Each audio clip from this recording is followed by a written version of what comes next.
two legends, Netflix's hand-cut noodle star and a Culinary War judge's signature Jajangmyeon. Are these dishes worth the fame, or is it just hype? Let's find out. The day began with an adventure at one of Seoul's oldest traditional markets, a bustling hub of flavors and history. Imagine over 50 food carts, each offering something unique. Mung bean pancakes sizzling on griddles, mini seaweed rolls neatly packed, spicy rice cakes bubbling away, and even the famous Squid Game-inspired honeycomb cookies. But my focus was clear. I wasn't here for just any stall. I was here for the stall, the one run by a lady whose hand-cut noodles and dumplings earned her a spotlight on Netflix's Street Food Asia. The anticipation built as I joined the line, surrounded by steam and the aroma of freshly made kimchi. I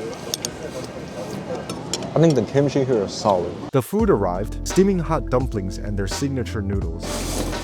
This noodle broth has a super seaweed-like flavor.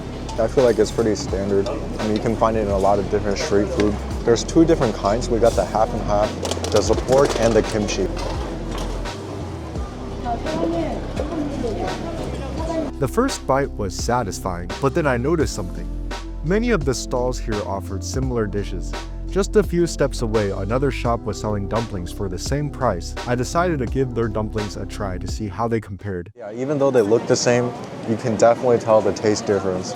So here the kimchi one is not that good. There's much more of a kimchi flavor. This stall was run by a single lady, featured on KBS, who was managing everything on her own. Respect for her hard work aside, I couldn't help but compare the dumplings to those from the first stall. To round out the experience, I also ordered bibimbap. I'm not gonna lie, the bibimbap did not look that appealing, but taste-wise, it tastes pretty good, right? It was delicious, but it left me wondering, was it the food itself that made these stalls famous or something else? Today we're just eating one thing after another. So this one is pancakes. Let's see how it tastes. Oh, it's pretty fire.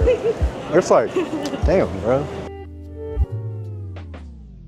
Still craving something distinctly Korean, I ventured next to try Korean Chinese cuisine, starting with the judge from Netflix's Culinary Wars. His restaurant is called Hong Kong Panjum 0410 Plus. I decided to sample a few dishes. Let's mix the jajangmyeon and see how it tastes. So the noodles aren't that warm. I think it's not authentic.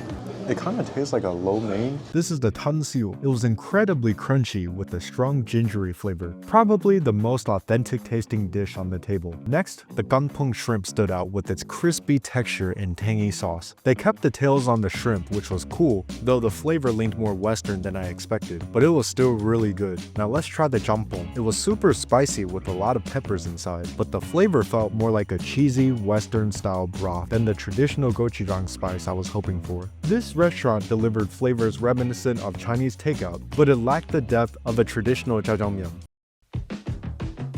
The search continued. In a random office building, I found a small, nameless spot claiming to specialize in traditional jajangmyeon. Everything about it felt authentic. The simplicity, the locally sourced ingredients, and even the sign firming the walls. Let's try this jajangmyeon. Give it a little mix here. It's silky. You can taste the minced pork. Not bad. Surprisingly, I like the tansiuk at the last restaurant better because the sauce made the breading moist. Now let's try the jjampong here.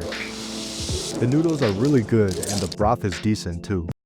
On my last day in Seoul, I decided to explore a different side of the city. A towering building filled with rows of clothing vendors caught my eye, offering jackets, scarves, and polos. Mimi Line followed with its budget-friendly accessories, and then Daiso, where nearly everything was just a few dollars. It was a nice way to wrap things up. Despite the cold biting at my skin, I couldn't help but admire how vibrant and beautiful Seoul looked, even in the winter.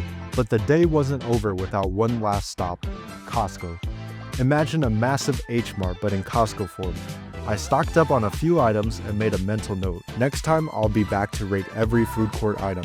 Until then, Seoul's flavors and charm left me eager for another adventure.